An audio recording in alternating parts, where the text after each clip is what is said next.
बिस्मिल्लाहिर्रहमानिर्रहीम। आज का जो हमारा मौजू है वो है लेक्चरर इंग्लिश के इंटरव्यू की तैयारी के मुतालिक सवालात। रिटर्न की तैयारी के मुतालिक मैं बात नहीं कर रहा हूँ, ये पर्टिकुलरली इंटरव्यू के हवाले से गुफ्तगू होगी और इसमें इंटरव्यू के हवाले से ही बात होगी और बाद में कोई सवालात होंगे। इसके मैं खास तौर पर रिकॉर्डिंग भी कर रहा हूँ ताकि बाद में जिन्होंने कोई ज़रूरत हो या किसी को कुछ चाहिए हो तो वो इसको मांग के देख सकता है।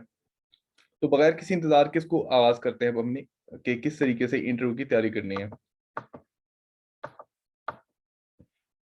इंटरव्यू की तैयारी बिल्कुल बुनियादी बातों से शुरू करनी है, फ्रॉम वेरी बेसिक।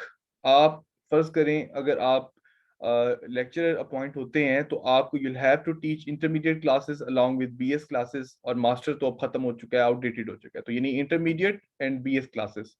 तो चूंकि इंटरमीडिएट में इंग्लिश लिटरेचर का एक बड़ा पार्ट पढ़ाया जाता है जिसमें पोइट्री है और नॉवेल्स हैं, वन एक्ट प्ले है। इसी तरह एसोसिएट डिग्री प्रोग्राम चल रहा है बहुत सारी प्रोविंसेस में, के केपीके में, पंजाब में, सिंध में। एसोसिएट डिग्री प्रोग्राम सब्स्टिट्यूशन है किसकी, बीए की, जो पुरानी आउटडेटेड बीए की डिग्री थी। तो उसमें भी बहुत बड़ा सिलेबस है लिटरेचर का। तो अक्सर लोग एमए की तैयारी करके ही अपेयर हो जाते हैं और वो उनको ये नहीं पता होता कि हमें इंटरमीडिएट या जो एडीपी में जो पढ़ाया जा रहा है, ग्रेजुएट लेवल पे जो लिटरेचर पढ़ाया जा रहा है, नॉवेल्स पढ़ाए जा रहे हैं, क्या उसमें से भी हमें तैयारी करनी चाहिए? तो बिल्कुल आपको उसमें से भी तैयारी करनी चाहिए। आप उसके अंदर से भी प्रिपेयर करेंगे तो यानी इंटरमीडिएट का जो पोर्शन है आपका, उसको उसको भी आप अच्छे तरीके से जो है वो प्रिपेयर करेंगे। अच्छा, इसके बाद आपके पास जो ग्रेजुएशन का सिलेबस है जिसको एडीपी कहते हैं, ग्रेजुएशन तो अब खत्म हो गई है, उसको अब नया नाम हायर एजुकेशन कमीशन ने एडीपी का दिया है। तो वो जो है उसमें आपने उसमें खास तौर पर आपने क्या करना है, उसके जो नॉवेल्स हैं उसमें जो पोइट्री जितनी भी पढ़ाई जा रही है, फर्ज करें पंजाब में इस टाइम जो मुकामी यूनिवर्सिटी है उसमें कीट्स की ऑर्ड्स पढ़ाई जा रही हैं। इसी तरह बाज़ जगहों पर ओर्स के बजाय हाइपरियन पढ़ाई जा रही है, और इसी तरह बाज़ जगहों पे बायोग्राफिया लिटरेरिया के कुछ चैप्टर्स पढ़ाए जाते हैं। तो इसी तरह ये आपने ज़हन में रखना है कि सिर्फ मास्टर के सिलेबस को ज़हन में नहीं रखना, एमए का सिलेबस तो करना ही करना है आपने prepare. You will have to prepare intermediate syllabus also. आपने बहुत सारे कॉलेजेस में जहां पर बीएस नहीं हो रहा होता वहां पे एडीपी की क्लासेस को और इंटरमीडिएट की क्लासेस को पढ़ाना है। इसी तरह ये सवाल आप देख लें आपके सामने, what kind of novel is mister chips. Mister chips के मुतालिक एक दफा मैं कॉलेजेस में जो आर्जी तौर पर इंटर्नीज जो रखे जाते हैं उनके इंटरव्यू के लिए मैं गया, तो वहां पे एक खातून से मैंने ये सवाल पूछा कि मिस्टर चिप्स किस तरह का नॉवल है। तो उनके पास इसका जवाब नहीं था। तो डेफिनेटली जवाब नहीं होगा जब आप उसको अच्छे से प्रिपेयर नहीं करेंगे। एक साइकोलॉजिकल नॉवल है, इसमें बहुत अच्छे तरीके से जेम्स हिल्टन ने स्ट्रीम ऑफ कॉन्शियसनेस का इस्तेमाल किया है, फ्लैशबैक टेक्निक का इस्तेमाल किया है इसमें। तो ये आपको उस वक्त ही पता होगा जब आपको इसको अच्छे तरीके से पढ़ेंगे और इसका जवाब देंगे, क्योंकि इंटरव्यू में कोई सा भी एक भी सवाल का ड्रॉप हो जाना वो आपके लिए नेगेटिव साबित होगा। कोई भी, चाहे वो मामूली सा पेयर ऑफ वर्ड्स ही अगर उन्होंने पूछ लिया आपसे, वो आपका ड्रॉप हो जाए तो वो नेगेटिव पॉइंट काउंट हो सकता है, लेकिन आइडियली तौर पे होना नहीं चाहिए क्योंकि और बहुत सारी चीजों पे जजमेंट करनी चाहिए उनको। लेकिन अमूमन ऐसा होता है कि मामूली सा भी सवाल जो है वो आपके बारे में खराब हो सकता है। तो जब आप इंटरमीडिएट का सिलेबस उठाएंगे तो उसमें ग्रामर का पोर्शन होगा, बिल्कुल उसको आपने नजरअंदाज नहीं करना। टाइप ऑफ वर्ब्स हैं वो आपसे पूछ सकते हैं, आपसे सेंटेंस करेक्शन पूछ सकते हैं। अभी जो 2020 में जो इंटरव्यू हुए खैबर पख्तूनख्वा के पंजाब पब्लिक सर्विस कमीशन के, तो वहाँ कैंडिडेट से कंडीशनल सेंटेंसेस के बारे में पूछा गया, ट्रांसलेशन करवाई गई, तो वो उनसे ट्रांसलेशन नहीं हो सकी। कंडीशनल सेंटेंसेस वो जिसमें हम इफ क्लॉज के साथ जुमले की आगाज करते हैं, और इसमें एक हमारे पास डिपेंडेंट क्लॉज होती है, एक इंडिपेंडेंट क्लॉज होती है। तो लोगों को वो ट्रांसलेशन नहीं आती थी करना, क्योंकि वो लिटरेचर में इतना ज्यादा इन्वॉल्व हो चुके होते हैं कि बेसिक लेवल की जो ग्रामर है, बेसिक लेवल की जो सेंटेंस करेक्शन है वो ठीक नहीं कर पाते। तो आपने उसको जरूर टाइम देना है कि आप अभी से उसको करेक्शन की तरफ भी देखना शुरू करें। और इसके अलावा आपके पास जो इंटरमीडिएट की जो बुक्स, हेल्पिंग बुक्स लेते हैं ना, उसी के अंदर ये सारे रूल्स भी लिखे होते हैं, उसमें प्रपोजिशन भी होते हैं, उसमें पार्ट ऑफ स्पीच है। तो ये पार्ट ऑफ स्पीच को अच्छे तरीके से प्रिपेयर करना है, सिर्फ डेफिनेशन सुना देना काफी नहीं है।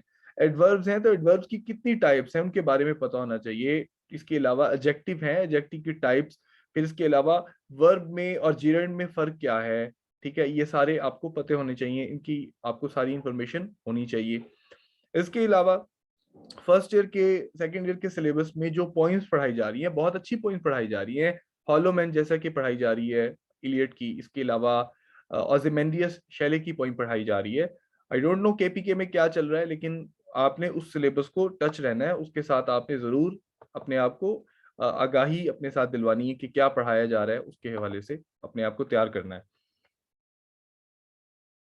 सेंटेंस करेक्शन को जरूर देखिएगा, सेंटेंस की जो टाइप्स हैं इसके हवाले से।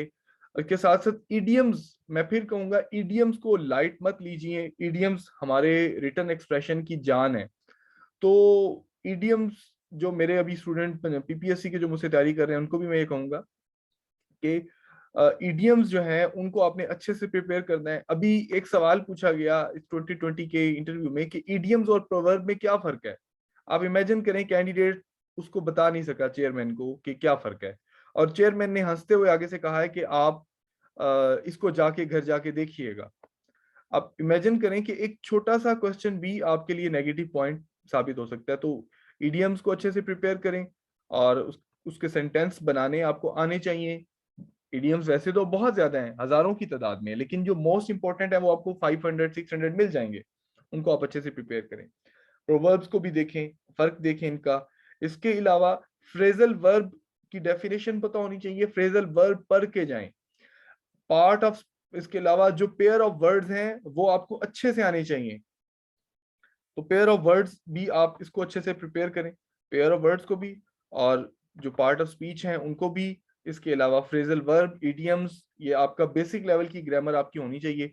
इसको आप 10 से 15 दिन का टाइम दें, अगर आपके पास टाइम थोड़ा है तो। फिलहाल तो हर वो शख्स जिसने इंटरव्यू दिया हुआ, रिटर्न दिया हुआ, यही अज्यूम करे कि he has qualified the test, तो उसकी तैयारी शुरू करें।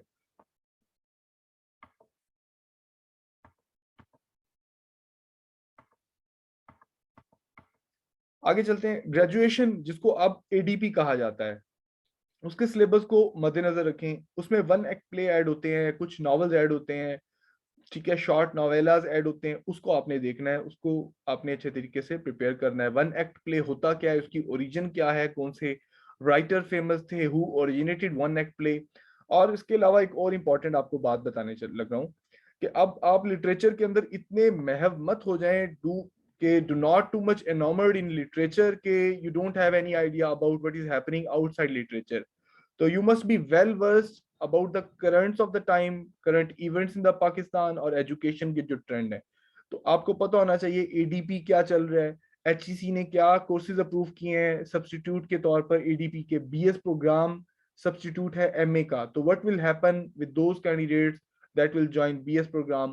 प्रोस्पेक्ट्स क्या है फ्यूचर में बीएस के, एडीपी के फ्यूचर के प्रोस्पेक्ट्स क्या है, एजुकेशन पॉलिसी क्या है पाकिस्तान की, सिंगल नेशनल करिकुलम क्या है पाकिस्तान का। ठीक है, तो ये आपको जहन में होना चाहिए एजुकेशन का। फिर एजुकेशन के कुछ टेक्निक्स हैं, टीचिंग मेथडोलॉजी है, तो वो आपको पता होनी चाहिए। मॉडर्न मेथड ऑफ टीचिंग क्या है वो एजुकेशन का। फिर एजुकेशन की जो साइकोलॉजी है उसके कुछ सवाल आते हैं, तो चंद मिल जाएंगे आपको, वो आपने साथ साथ प्रिपेयर करने हैं। अब चलते हैं अपनी यूनिवर्सिटी का जो सिलेबस है आपका।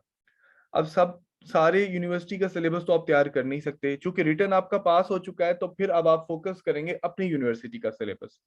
तो अब आप अपनी यूनिवर्सिटी का जब सिलेबस तैयार करेंगे तो आप क्रोनोलॉजिकली इसको सीक्वेंस से लेके चलेंगे, क्लासिकल एज से लेकर मॉडर्न एज तक।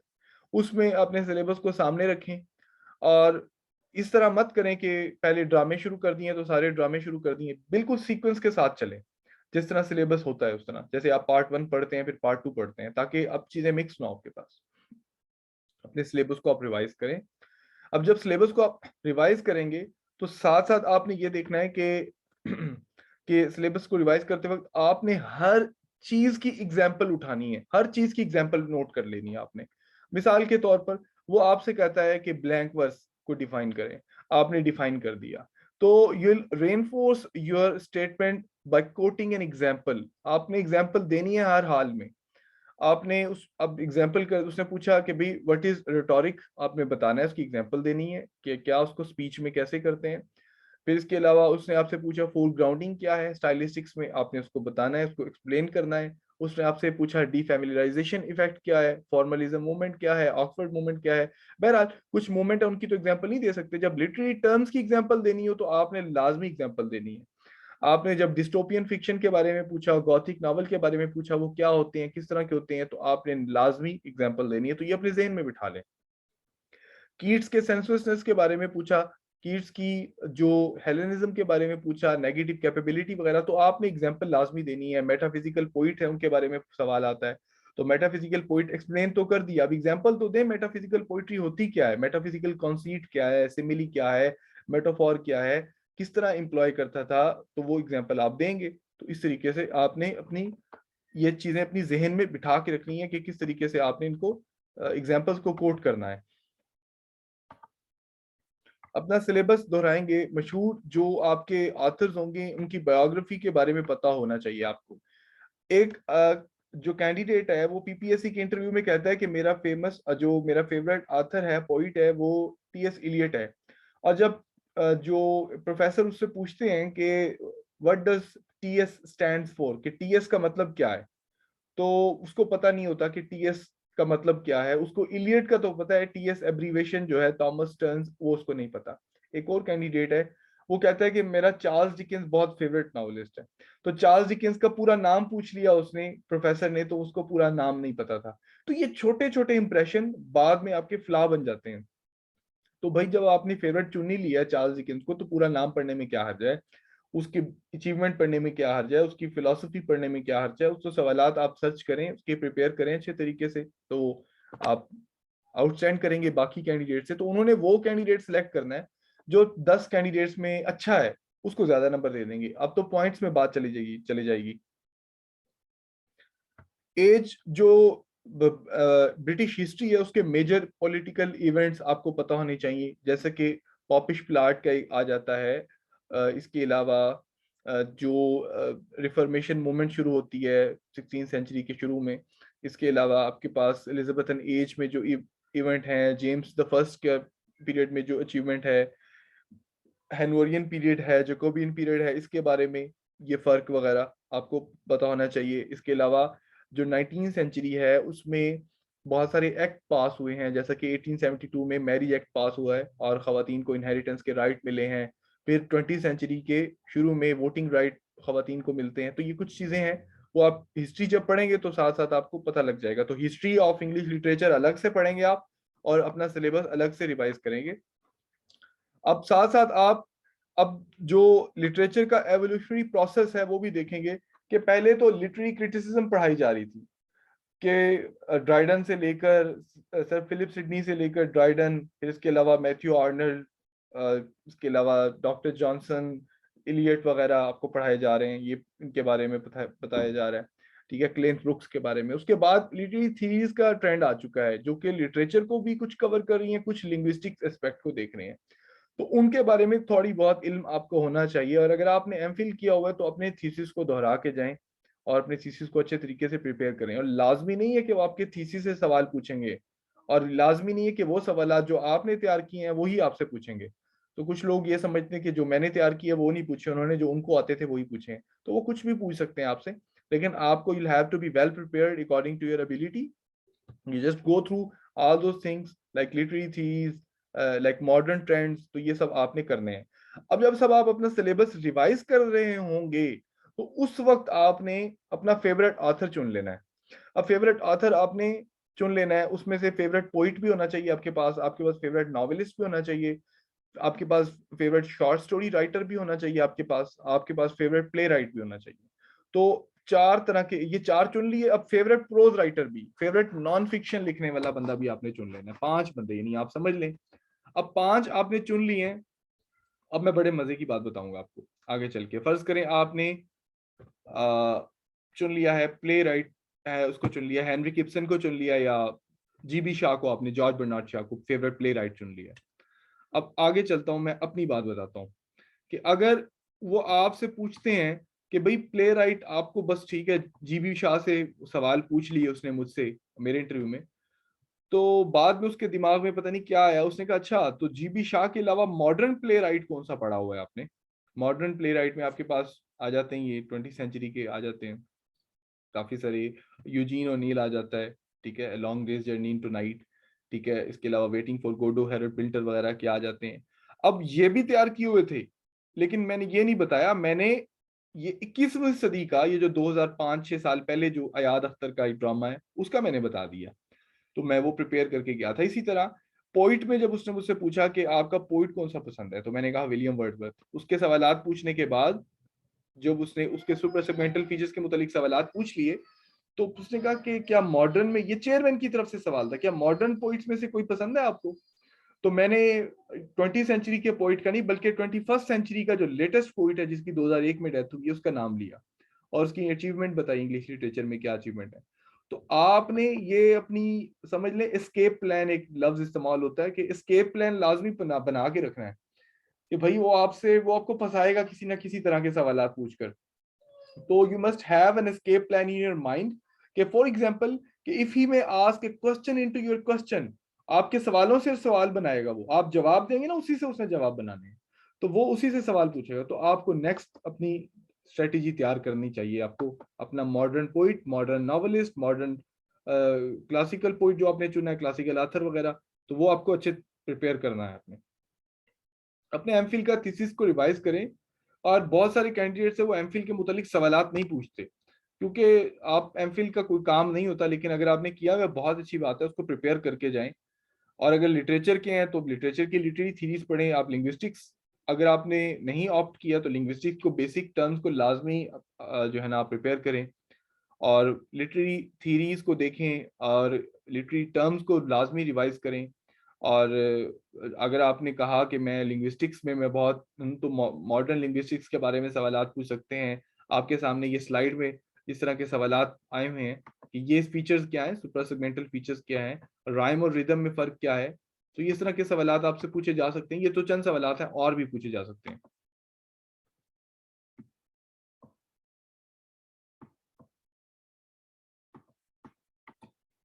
अब किसी ऑथर को फेमस को आपने प्रिपेयर करना है, फेवरेट जॉनरा को, अब फेवरेट फील्ड भी आपने चुननी है। अब मैं अगर अपने इंटरव्यू को अच्छे से एवेलुएट करूं तो मेरे भी कुछ फ्लॉज थे जो मैं अब समझता हूं कि मुझे प्रिपेयर करने चाहिए थे। तो जब जैसे उन्होंने मुझसे पूछा कि आपको क्या सिर्फ शायरी में ही शौक है और किसी चीज में नहीं है, तो मैंने कहा मुझे नॉन फिक्शन प्रोज में बहुत शौक है और मैं आप मुझसे जो सवाल मर्जी पूछ लें। और फिर उन्होंने मुझे आखिरी एक सवाल में पकड़ा, वो मैं आपको बताता हूँ क्या सवाल था। चेयरमैन की तरफ से सवाल आया, वो किसी प्रोफेसर की तरफ से सवाल नहीं आया। चेयरमैन के पास अब ज्यादा होते हैं वेटेज नंबर के, ये नहीं समझे, चेयरमैन डिसाइडिंग फैक्टर होता है आपको सिलेक्ट करने का ना सिलेक्ट करने का। तो चेयरमैन ने पूछा कि आपने नॉन फिक्शन की जो अभी रिसेंटली बुक्स पढ़ी हैं इस साल में, वो मुझे जरा बताएं, उनकी बायोग्राफी भी बताएं आथर्स की, और उनकी डिस्क्रिप्शन भी बताएं बुक्स की, उनके नाम भी बताएं और कब पब्लिश हुई हैं। वो मेरे पास 4-5 मिनट थे बताने के लिए, मैंने 5-6-7 किताबें अच्छे से बता दी। तो जनाब आप अच्छी अच्छी किताबों को पढ़ के जाएंगे। अब मैं ये नहीं कहूंगा कि आप टेक्स्ट पढ़ने लग जाएं, बहुत दफा मेरे पास टाइम था मैं पढ़ सका, अगर आपके पास टाइम नहीं है तो आपको उसकी अच्छे से स्कीमिंग कर सकते हैं, पीडीएफ से पढ़ सकते हैं, उसका आइडिया ले सकते हैं, उसके पॉइंट्स को डिस्कस कर सकते हैं। कुछ नया यूनिक बताएं किताब का, ये नहीं कि वो हर शब्द ने पढ़ी हो।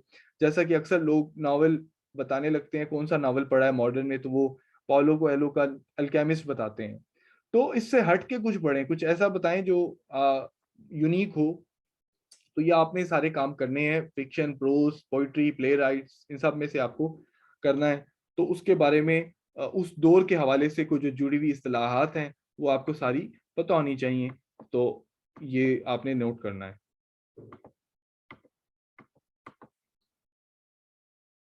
जिस शोबे की तरफ आपने रुझान बताया, फर्ज करें आपने कह दिया कि आप पोइट्री पसंद करते हैं, तो ये तैयार रहें कि पोइट्री कैसे बनती है, पोइट्री का ओरिजिन क्या है, पोइट्री प्रीडेट्स राइटिंग, तो ये जहन में रखना है। इसका आगाज क्या हुआ है, ग्रीक ग्रीक पोइट्स क्या थे, वो कैसे लिखते थे, वो इसके अलावा राइमिंग क्या फीचर है, फ्री वर्स और ब्लैंक वर्स में क्या फर्क है, सोनेट बैलेड में टाइप्स ऑफ पोइट्री क्या है, ऑब्जेक्टिव पोइट्री क्या होती है, सब्जेक्टिव पोइट्री क्या होती है, ठीक है। फिर पोइट्री के में अंदर मूवमेंट हैं, फिर इसके अंदर आर्टिस्टिक मोमेंट आ जाती हैं, प्री रेफलाइट्स आ जाते हैं जो अच्छे तरीके से डिपिक्ट करते थे। तो वो ये सारी चीजें आपने हिस्ट्री जब आप इंग्लिश लिटरेचर की पढ़ेंगे तो साथ साथ कवर तो होता जाएगा आपका, लेकिन आपने फिर उसके ट्रेंड भी देखते जाने हैं कि पोइट्री की टाइप्स क्या हैं। फिर इसके अलावा जैसे 18th सेंचुरी में मॉक हेरोइक एपिक लिखी जाना शुरू हो गई। फिर स्टेंजा की टाइप्स, ठीक है। फिर मीटर की टाइप्स क्या है, यैम्बिक है, ट्रॉकिक है, एनापेस्टिक है, डेक्टाइलिक मीटर है, वो पता होना चाहिए आपको सारा। अब जब मीटर की एग्जांपल देंगे, क्योंकि आप पोइट्री क्या के फंस चुके हैं, मैं ये नहीं कहूंगा फंस चुके हैं, क्योंकि बहुत अच्छा शोबा है पोइट्री और मेरा फेवरेट है, तो आपको प्रिपेयर करना चाहिए ये सारा, और मैंने ये प्रिपेयर किया था। तो मैं आपको कहूंगा अगर आप पोइट्री कहते हैं तो फिर तैयार रहें ऐसे सारे सवाल पूछने के। वो आपसे मीटर के मुतालिक पूछ सकता है, आपसे वो एग्जाम्पल मांग सकता है, आपसे वो फॉलिंग इंटोनेशन, राइजिंग इंटोनेशन के बारे में पूछ सकता है, क्योंकि ये सारे फीचर हैं। वो स्कैनिशन के बारे में पूछ सकता है। तो सारे आपने ये सारे लिंग्विस्टिक के टर्म जो पोइट्री से एसोसिएटेड है वो पढ़ने हैं। और फिर जब बात पोइट्री की हो तो आप एग्जाम्पल ना दें, ऐसा हो ही नहीं सकता। तो जब आप पोइट्री की एग्जाम्पल नहीं देंगे तो फिर जवाब अच्छा नहीं लगेगा। तो आपने आपने किसी भी पोइट को कोई कोट करना है तो आप उसकी एग्जाम्पल को कोट कर रहे हैं तो कोट कर दें उसको। जॉन डन की एग्जाम्पल दे रहे हैं तो आप कर दें। मैंने शौक से बहुत सारे शायरों की कोटेशन याद की जो मुझे अब भी याद हैं, और सैकड़ों की तादाद में याद है। मेरे दिमाग में कोई भी मिसाल अगर कोई पूछेगा तो मुझे फौरन से याद आ जाती है। ये मैंने शौक से किया। आप भी ये शौक से कर सकते हैं, और 2-2.5 महीने अगर आपके पास है टाइम तो आप शौक से कर सकते हैं इस चीज को। टोटल लैंग्वेज इंग्लिश में होगी, बिल्कुल इंग्लिश में जवाब देना होगा। कोड स्विचिंग नहीं करेंगे आप वहां पे, मतलब कि आप स्टैमरिंग करने लग जाए, आ करके बोलने की आपको जरूरत नहीं है। You continuously speak in English language और be real with your accent. You don't have to be shy about that you are stammering, और you are making mistakes, or you are making pronunciation mistakes, because we are prone to make a lot of mistakes. We are non-native speaker. You just feel confident about your speaking style. But one of the most important thing is that कि अगर आपके पास two months time है, you need to be very practicing in this time. आपको practice करनी चाहिए speech की, बोलने की। आप जो टॉपिक आपने बोला है, सिलेक्ट किया, और उसकी डेली की 10-15 मिनट की बोलने की प्रैक्टिस करें। Opinion based, dialogue based practice करें in which you want to express your meaning. Assignment based practice ना करें। अक्सर यूनिवर्सिटी में असाइनमेंट दे दी जाती है स्टूडेंट्स को कि ये असाइनमेंट है, चलो अब आ जाओ, खड़े हो, आ जाओ स्टेज पे खड़े होके। तो वो असाइनमेंट पढ़ते वक्त ऐसे लगता है कि रोबोट बात कर रहा है। तो रोबोट की तरह नहीं, कि you must be a person of real flesh and blood. तो you must show your expression with your features by moving your hands and style. तो ये आपको स्टाइल अपना अडॉप्ट करना है अच्छे तरीके से, ज्यादा भी हाथ नहीं हिला रहे। ये अपने जो कम्युनिकेशन है उसमें ये अपना स्टाइल डेवलप करें, और उसको अच्छे तरीके से आपने बोलना है। अगर फर्ज करें कोई सवाल, कोई वोकेबलरी, कोई दिमाग मिस हो जाती है, अब बिल्कुल डम नहीं हो जाना, बिल्कुल डम नहीं हो जाना वहां पर। कि अगर कोई बोलते बोलते कोई अंग्रेजी का लफ्ज, you are out of word and you don't find any suitable word or synonym, and you are just stammering like this, so that is very bad impression. You just go on and speak in Urdu language, add a word in Urdu from your native language, or just switch to English language. This is very appropriate because at the very bottom we belong to Urdu language, belong to Urdu community, और non native English speakers हैं तो हम mistakes कर सकते हैं। तो इसमें ये अपना कॉन्फिडेंस लूज करके बिल्कुल जो है ना वो स्टटरिंग करके नहीं आना शुरू हो जानी। तो ये लेकिन कोशिश करना है कि इसको भी अवॉइड करना है। तो इसको उसी तरीके से आप अवॉइड कर पाएंगे जब आपके पास आप प्रैक्टिस करेंगे इंग्लिश लैंग्वेज की, क्योंकि लैंग्वेज प्रैक्टिस है, लैंग्वेज प्रैक्टिस है, और ये प्रैक्टिस ही होगी आपके पास। अंग्रेजी जुबान पढ़ाने का जदीद तरीका क्या है, classical approach of teaching English language क्या है, और modern approach of English language teaching क्या है, एजुकेशन का स्कोप क्या है, मॉडर्न मेथड जो है English language, English as a secondary language क्या है, English as a foreign language क्या है, वो पता होना चाहिए। वो आप इंटरनेट से बहुत अच्छे तरीके से उसको पढ़ सकते हैं। मैंने इसको बड़े अच्छे तरीके से पढ़ा, मुझे बताया गया और मैंने इसको अच्छे तरीके से कवर किया, और इसका नतीजा ये निकला। पेपर में मुझसे यही सवाल पूछ लिया उन्होंने इंग्लिश लैंग्वेज की टीचिंग के मुतालिक। तो ये आप सवाल अच्छे तरीके से इसको प्रिपेयर कर सकते हैं इंग्लिश लैंग्वेज का।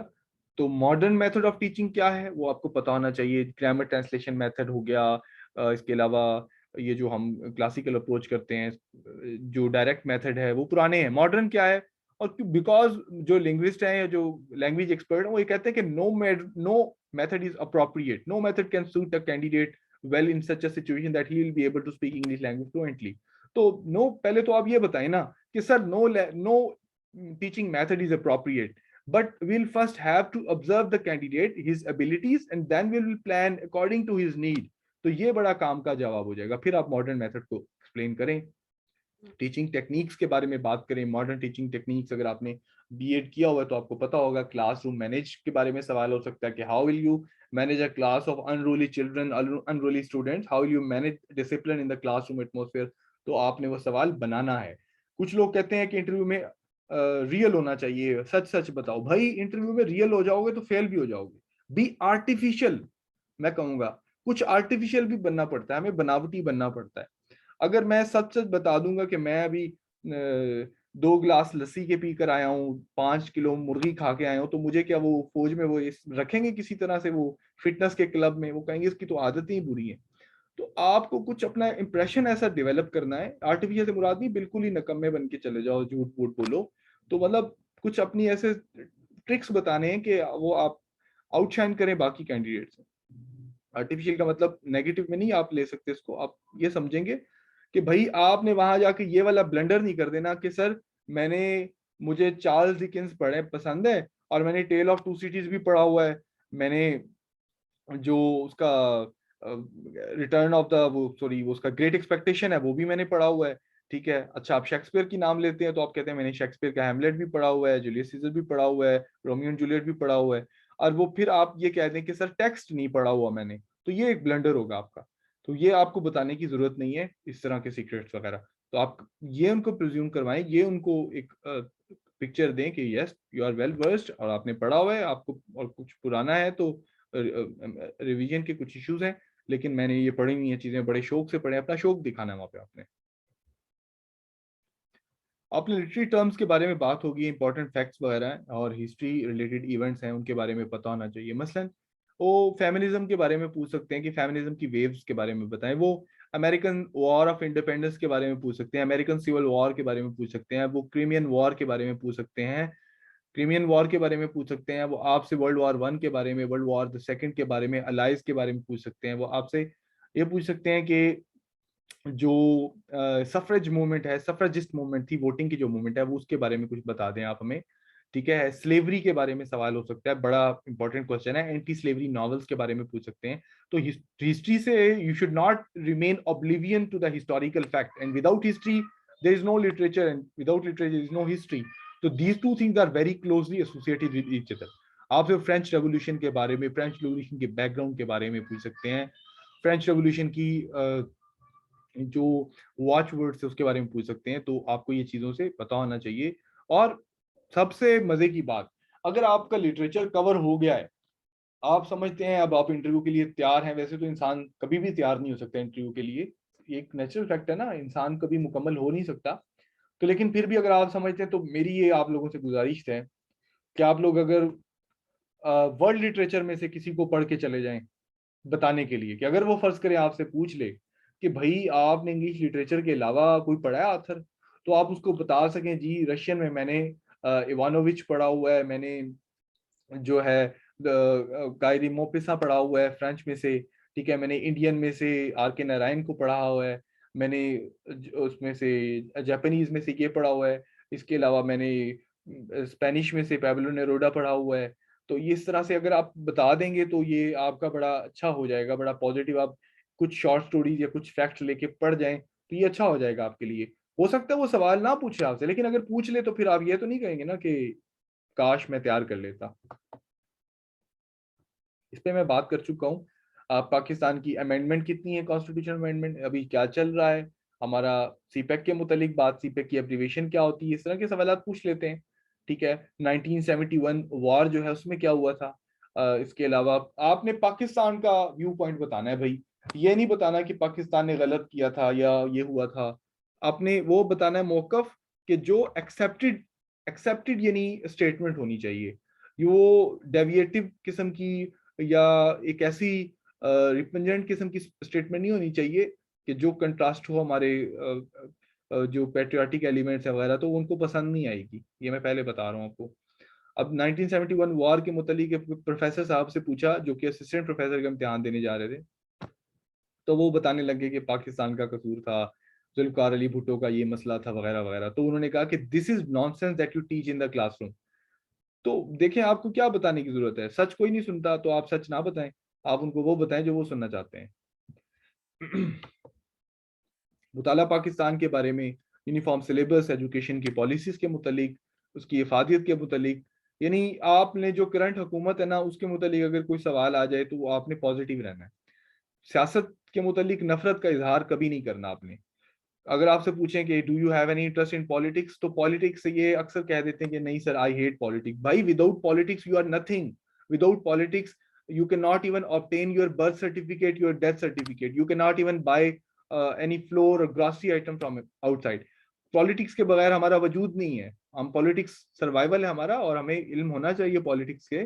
तो पॉलिटिक्स नहीं होती तो आज पाकिस्तान भी ना होता। तो ये बिल्कुल बेवकूफ़ों वाला और अहमकाना जवाब है जो लोग अक्सर दे देते हैं कि पॉलिटिक्स से मुझे नफरत है। भाई, वो सुनना चाहते हैं आपसे पॉलिटिक्स में आपके व्यूज क्या है, तो अच्छे व्यूज भी तो हो सकते हैं ना आपके। You don't have to take side of any political party. तो ये आपको जहन में रखिए।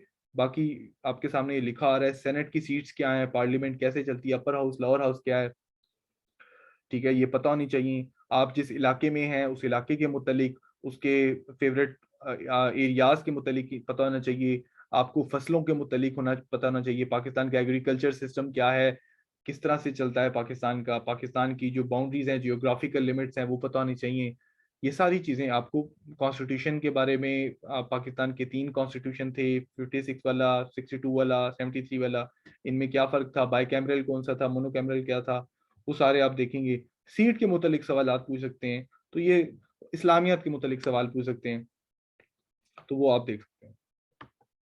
इस्लामियत से मुतालिक सवाल पूछ सकते हैं। मुझसे इस्लामियत के मुतालिक जो सवाल पूछे उन्होंने, वो ये था कि पहले उन्होंने मुझसे पूछा कि आप ये बताएं कि ज़कात का निसाब कितना है, मैंने बता दिया। फिर उन्होंने कहा कि सोने पर कितनी है। ये चंद सवाल थे जो उर्दू में मुझसे हुए। और सोने पे कितनी है, चांदी पे कितनी है, फिर वो कहते हैं ज़मीन पे कितनी है, बता दिया। फिर कहते हैं कि ऊँटों पे कितनी है, बकरियों पे कितनी है। तो ऊँट पे मैं नहीं बता सका, बकरी पे मैं नहीं बता सका। तो फिर उसने खुद मुझे जवाब दिया कि ये है इसके आंसर वगैरह। और इसी शख्स ने मुझसे इंग्लिश लैंग्वेज टीचिंग का जो मॉडर्न मेथड है, वो उसकी एप्लीकेशन क्लासरूम में कैसे अप्लाई करोगे ये मेथड आप, तो वो मैंने मेथड उसको बताया। बहरहाल, अगर आप जॉब कर रहे हैं पहले से कहीं पे भी, तो आपको अपनी जॉब डिस्क्रिप्शन पहले से पता होनी चाहिए कि जॉब की आपकी डिस्क्रिप्शन क्या है, आपकी पोस्ट क्या है, आपका पे स्केल क्या है, आपके प्रमोशन प्रोस्पेक्ट क्या है, आपके रूल्स एंड रेगुलेशन क्या है, ये पता होनी चाहिए। अगर आप सिविल एम्प्लॉय हैं, मतलब टीचर हैं, तो आपको पता होना चाहिए कि जो कौन सा सिविल सर्वेंट एक्ट है जिसके थ्रू आप गवर्न कर रहे हैं, लीव रूल्स क्या हैं, जो डिसिप्लिन का जो एक्ट है उसके बारे में आपको पता होना चाहिए, बुनियादी बातें। अगर सिविल सिविल अगर तो मिलिट्री के हैं तो शायद वो इतनी डिटेल ना पूछे। तो वो अलबत्ता मुझसे मेरी सारी डिटेल पूछी थी मिलिट्री के मुतालिक, मेरी एयरफोर्स के मुतालिक सारी डिटेल जो है ना चेयरमैन ने पूछी थी। मेरा पे स्केल, प्रमोशन प्रॉस्पेक्ट, मेरी जॉब डिस्क्रिप्शन, मैं क्या काम करता हूँ, मैं कितना अर्सा हो गया मेरी सर्विस को, और कितनी सर्विस है रहती है, कैसे पढ़े हो, तो ये सारा। और मुझसे जो एक सवाल पूछा था उसका मैं जवाब बताता हूँ। उन्होंने पूछा कि आप ने एम इंग्लिश किया, तो एम इंग्लिश के दौरान आपकी इतनी सर्विस है तो आपने और कौन सी जगहों पे अप्लाई क्यों नहीं किया, ये चेयरमैन की तरफ से सवाल था। तो मैंने वहां पे सच बोल दिया। मैंने कहा कि मेरी एक वीकनेस है, मेरी वीकनेस ये है कि मैं मैथमेटिक्स के सवाल हल नहीं कर पाता हूँ। तो मैथमेटिक्स के सवाल नहीं कर पाता हूँ, इसलिए मैं मिलिट्री के, आर्मी एजुकेशन कॉर्प्स के जो सवाल आते हैं वो मुझसे नहीं हल होते। तो उसने, चेयरमैन ने हैरान होकर पूछा कि क्यों नहीं हल कर पाते हो, वजह क्या है। तो फिर मैंने उसे कहा कि मैं 2007 में मैंने ज्वाइन की एयरफोर्स, और उसके 5 साल तक मैं नहीं पढ़ सका हूँ आगे। तो I remained an autodidact student. I don't have any opportunity. I did not have any opportunity to seek regular classes from anywhere. So this is how I taught myself. I remained a private student. I did FA as a private candidate, B as a private candidate, MA as a private candidate. So this is how I cannot solve the basic level of question. तो ये एक issue है। तो उसने admit किया कि वाकई भाई फ्लॉ अगर है तो होना चाहिए। आपने क्या करना है, अपने 3 खूबियां और 3 अपनी वीकनेस, ये ज्यादा पढ़ के जानी है। और नाकामियां या आपकी वीकनेस जो है वो ऐसी होनी चाहिए कि जो भी पॉजिटिव लगे। ये मत बताना रहे कि सारा दिन बैठ के सोते रहते हैं आप, ये वीकनेस तो गलत हो जाएगी ना। तो आपने इस पे वर्क करना है, अपने इंट्रोडक्शन पे वर्क करना है आपने, ठीक है, इस पे आपने अच्छे तरीके से वर्क करना है। आप किस तरह पढ़ाएंगे?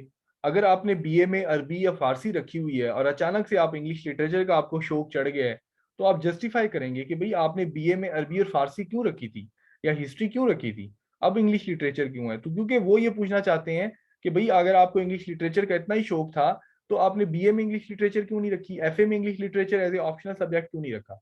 तो जस्टिफिकेशन होनी चाहिए। मतलब मैंने फारसी और हिस्ट्री रखी थी, तो मैं फारसी के शेर पढ़ के गया था, शायरी मुझे याद थी। अभी भी मुझे वो शेर याद है जो मैंने आज से 4 साल पहले इंटरव्यू में तैयारी की, होइश्तन राचू खुदी बेदार कर ख्वास्तगार आया आलम पिंदार कर, आज भी याद है मुझे शेर। तो आपने जस्टिफिकेशन अच्छी तरीके से देनी है कि भाई पर्शियन क्यों रखी थी, हिस्ट्री ऑफ इस्लाम क्यों रखी थी आपने बीए में। तो अगर आपने ऐसा कुछ किया है, कॉमर्स पढ़ा है बीए में, तो आप उसको अच्छे से जवाब दें, इसका प्रिपेयर करें। अल्लाह ताला से दुआ करें और अल्लाह ताला आपको कामयाबी दे। और बाकी अपनी तरफ से भरपूर तैयार होकर जाएं, मेहनत करके जाएं, और अच्छे तरीके से आप प्रिपेयर करके जाएं। और कोई सवालात हैं तो अब आप मुझसे पूछ सकते हैं। जाहिर सी बात है, इस छोटे से सेशन में सारे सवालात तो मैं नहीं ले सकता, लेकिन ये है कि अगर आप सवाल पूछते हैं तो मैं इसी सेशन को दोबारा कंटिन्यू कर लूंगा 10 मिनट के लिए। तो कोई सवालात आप पूछना चाह रहे हो? आदिल और मती या बाकी लोग भी, जो सनम है, आप भी पूछ सकते हैं कोई सवाल।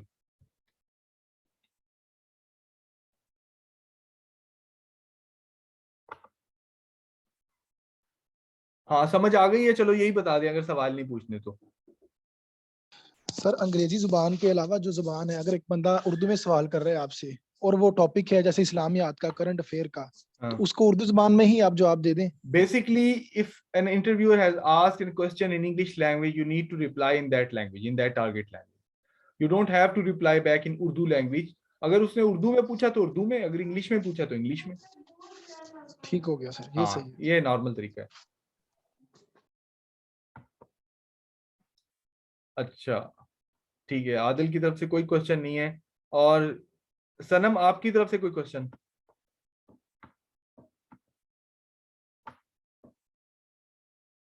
और शिजा, आपकी तरफ से?